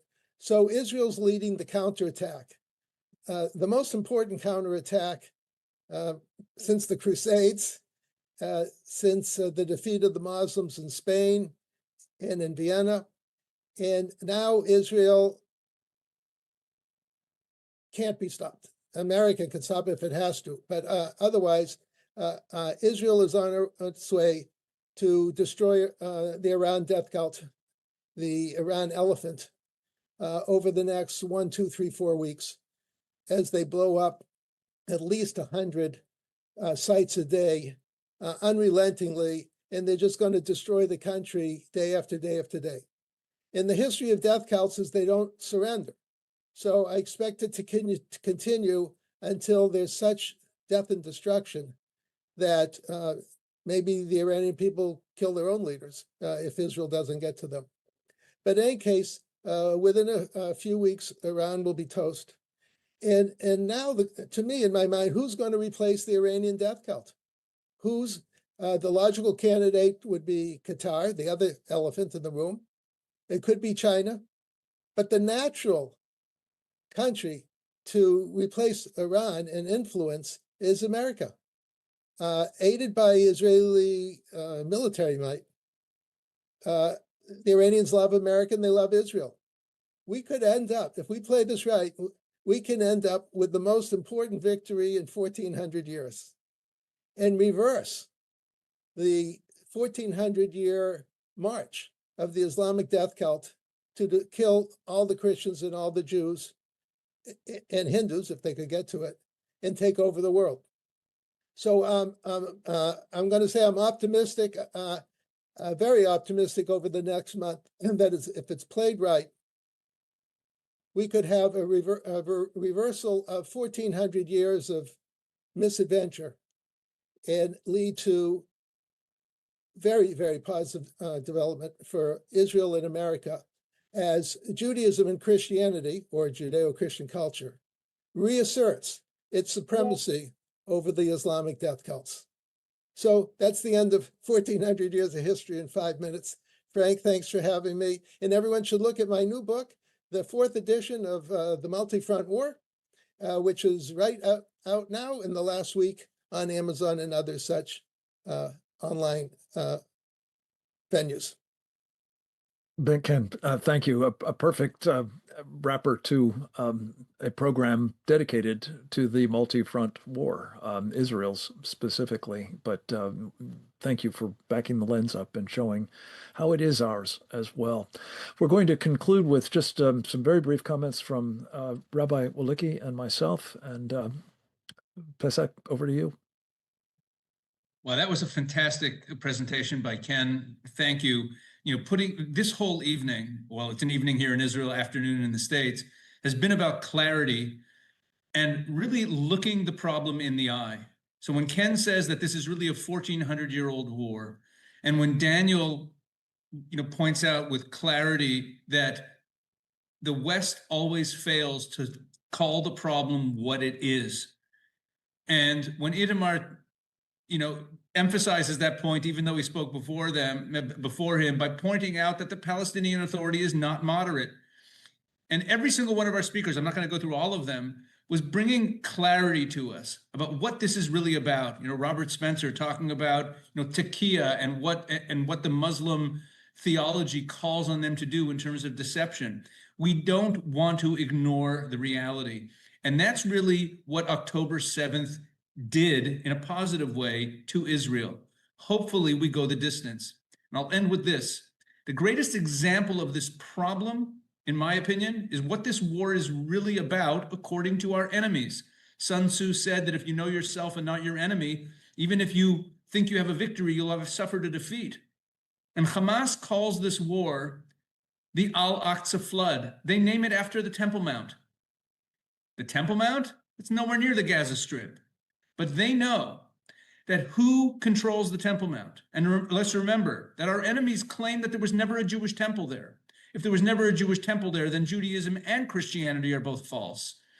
But they say that this war is over the Temple Mount because they know what we should know, is that whoever controls the narrative over the Temple Mount controls the narrative over the land of Israel and the narrative over the world. And that's what this war is really about.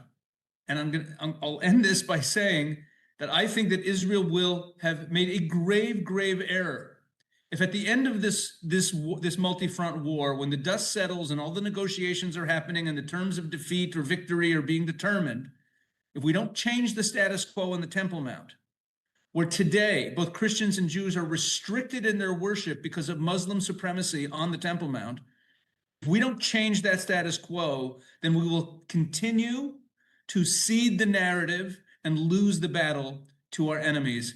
So that's what real victory is really about. As I started the evening by saying, ultimate victory is that the enemies recognize the error of their ways, truth reigns, and God's kingdom rules the earth.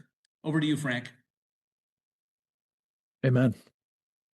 I want to conclude my part of this by putting everything that we've heard in sharp relief against the backdrop of what is happening here inside the United States at the moment. specifically inside what has come to be known as Donald Trump's base, the Make America Great Again base. And people who profess to speak for it are much in evidence at the moment, particularly on social media and a few other televised platforms, holding forth on what the threats are here, what the realities of our circumstances are, and most especially what America should be doing. And they've cloaked themselves in the mantle of Donald Trump's America First agenda.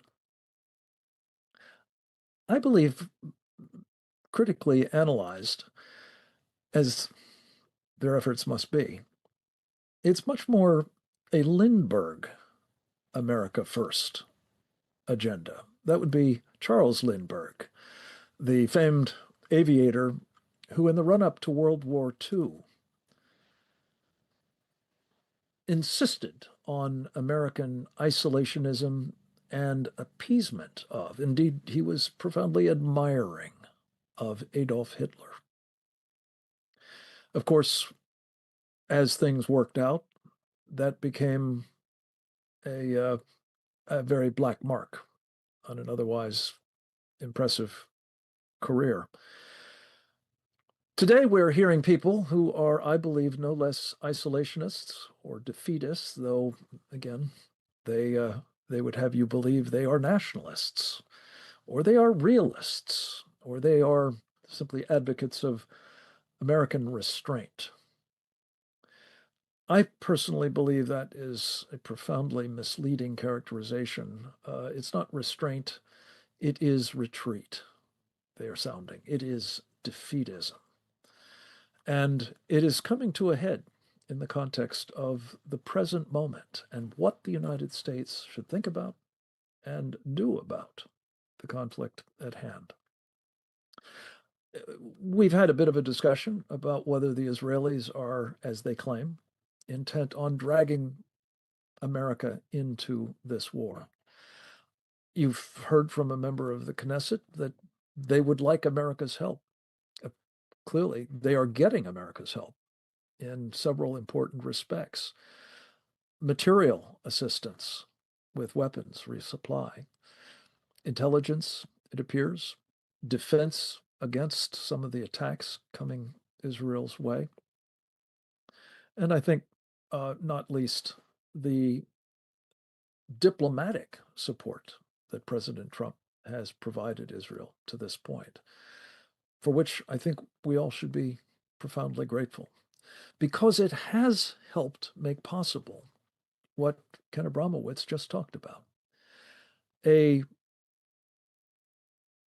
outcome here that would be historic in the best sense of the word, for Israel, for sure, for the Middle East more broadly, for the United States of America, undeniably, and the free world writ large, namely the decisive defeat of an enemy of all of those. Now, there are others who, in this community of professed MAGA champions, who are quite convinced that a deal can yet be worked out with the Iranians. And we've heard very powerful reasons why that cannot happen, whether we try or not. And I believe that Donald Trump made a serious effort to do just that for 60 long days. One, as we have heard from Robert Spencer, Iran believes it is its religious duty not only to achieve the ultimate victory, of course, for Allah, but also to lie, to ensure that it succeeds.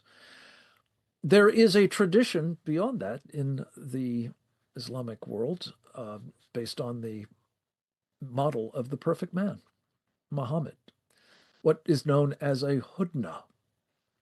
It's not a peace. It's just a suspension of hostilities until the Muslim party becomes strong enough to resume hostilities under favorable conditions and thereby destroy their enemy. A very, very important point was made early on in the program, that the effect of even treating with these Sharia supremacists will prevail, unfortunately, I'm afraid, on altogether too many people in Iran who might otherwise help bring about their liberation. If they think we're going to sell them out again, as we have done repeatedly, through the very process of a deal making that keeps the mullahs in power, they will be slaughtered. And they have no intention of doing that. They've been traumatized for far too long. I personally believe if there is any point to a negotiation at this juncture, it is to achieve the unconditional and complete surrender of the mullahs, not any arrangement that legitimizes them and perpetuates their misrule and everything else that will flow from it. And let's be clear what that is. If Israel is denied by us the decisive victory that is in their vital interest as well as ours, the war will continue. Make no mistake about it. A war that, again, these restraint advocates fail to acknowledge is even happening at the moment, let alone that one of its features is the Iranian regime pursuing a nuclear weapons program. The terrorism will continue because that's what these jihadis do. And not least, the weapons of mass destruction programs will continue. And it will be not just the nuclear one, you can bet, but also chemical, biological, and others as well. A second problem with believing that we can, in fact, create a positive outcome from a defeat, which is, as a practical matter, what is in prospect if there is not a decisive victory. Sharia supremacists worldwide will be emboldened by seeing what one of their own has done, securing, in effect, a victory, albeit at a very high cost, at, the expense of enemies of Sharia, the Judeo-Christian civilization's champions. And you can bet the Qataris will be only too happy to pay the tab, and the Turks will be only too happy to try to fill a vacuum that Ken Abramowitz talked about might emerge. And finally, and this is very important to those of us who believe that the greatest threat we face worldwide, bar none, is that posed by the Chinese Communist Party. You can take it to the bank, ladies and gentlemen, that the Chinese communists will go for it in the Pacific, in Asia. If we fail to crush their client, their ally, when we have the opportunity to do so, they will be emboldened by the impression that we lack the will to contend with evil, which the Chinese communists certainly represent, as do their clients and allies around the world. But they also will know that we will be tied down in the Middle East by the ongoing war we have enabled to continue. And that, too, will be an inducement to them to believe that they can have their way with Taiwan and who knows who all else. They've just picked off South Korea in the recent coup, masquerading as an election. They have their eyes firmly on Japan, neutralizing it, if not taking it out, and perhaps Guam and Hawaii, among other targets further to the east. We have, in short, ladies and gentlemen, I believe, provided in this program an extraordinary rendering of the hard facts that must be the basis for American policymaking. Not wishful thinking, not name-calling, not appeasement, masquerading as realism or restraint. Our calling, I think I speak for our friends at Israel365 Action as well as I know for those of us in the Victory Coalition,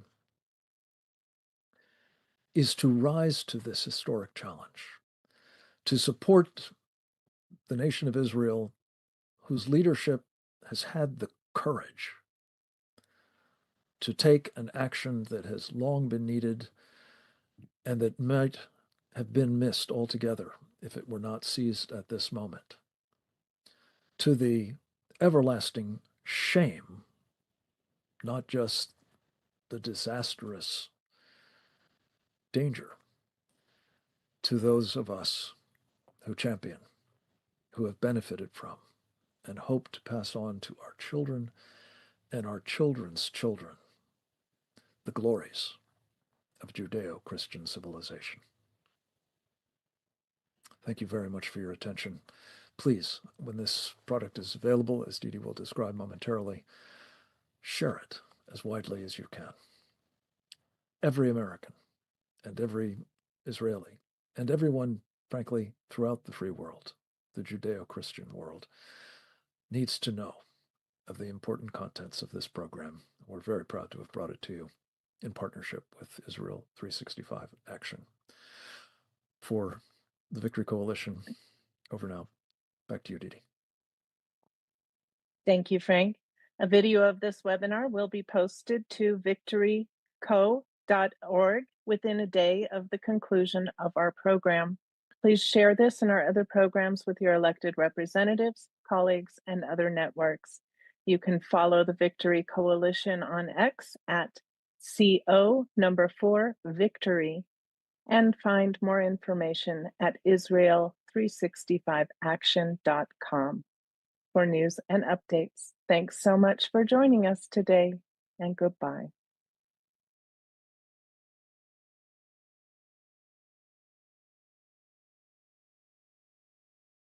General, we want to switch the stage. While they're moving the chair, if you'll just follow, if you want to stand up really quick, like for 30 seconds and sit back down, because the Attorney General will be here. So don't go anywhere, but stretch your legs for 30 seconds while we move.